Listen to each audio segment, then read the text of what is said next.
Rajkot Junagadh highway પર જેતપુરથી જૂનાગઢ આવતા ચોકીવડા નજીક ખુલ્લે આમ ચાલતા બાયોડીઝલનું ખુલ્લે આમ થતું વેચાણ શું તંત્રને ધ્યાને નથી આવતું કે પછી તંત્રને આ ડીઝલનો પંપ દેખાતો નથી?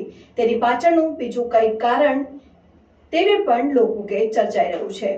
જોતા રહો ભારત ટાઈમ્સ ન્યૂઝ। તેમજ જૂનાગઢથી ધોરાજી હાઈવે ઉપર સબલપુર ચોકડીથી ધોરાજી રોડ તરફ ફાટક નજીક પણ નાનકડી ઓડીમાં બાયોડીઝલનો પંપ ગોઠવી ત્યાંથી પણ ડીઝલ વેચાણનો ધંધો જોરશોરમાં ચાલી રહ્યો છે।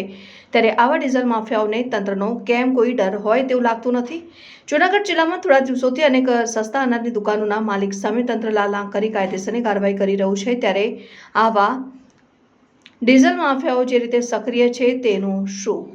આવી ગુનાહિત પ્રવૃત્તિ સામે જો હવે સ્ટેટ વિજિલન્સ કોઈ કાયદાકીય પગલું ભરે તો પણ કોઈ નવાઈ નહીં। અને હાલ જૂનાગઢ જિલ્લામાં અનેક આવા ડીઝલ માફિયાઓ બેફામ બન્યા છે, જેમાં ખાસ જૂનાગઢ બિલખા ડિસ્ટ્રિક્ટ સાઈડ ખાડિયા નજીક જૂનાગઢ કેશોદ હાઈવે ઉપર અનેક આવા પંપોના પુરાવાઓ ટૂંક સમયમાં ભારત ન્યૂઝ ટાઈમ્સ ચેનલમાં પ્રસારિત કરવામાં આવશે। મળતી માહિતી મુજબ ઘણા ખરા સ્થાનિક પત્રકારોને પણ આ પંપ માલિક દ્વારા વાર તહેવારે યથાશક્તિ પ્રમાણે ફૂલ નહીં તો ફૂલની પાઘડી રૂપે પૈસા આપી મોટપ બતાવવાના પણ પુરાવાઓ ભારત ટાઈમ્સ ન્યૂઝ ટૂંક સમયમાં પ્રસારિત કરશે। પરંતુ હવે જોવાનું એ રહ્યું કે તંત્ર દ્વારા કોઈ પગલાં ભરી કાયદાકીય કાર્યવાહી કરવામાં આવશે કે પછી ભારત ટાઈમ્સ ન્યૂઝ દ્વારા અનેક જગ્યાના અલગ અલગ પુરાવાઓ સાથે લેખિત ફરિયાદ આપવામાં આવશે, ત્યારે તંત્ર એક્શન મોડ પર આવશે, એ પણ ચર્ચાનો વિષય બની ચૂક્યો છે।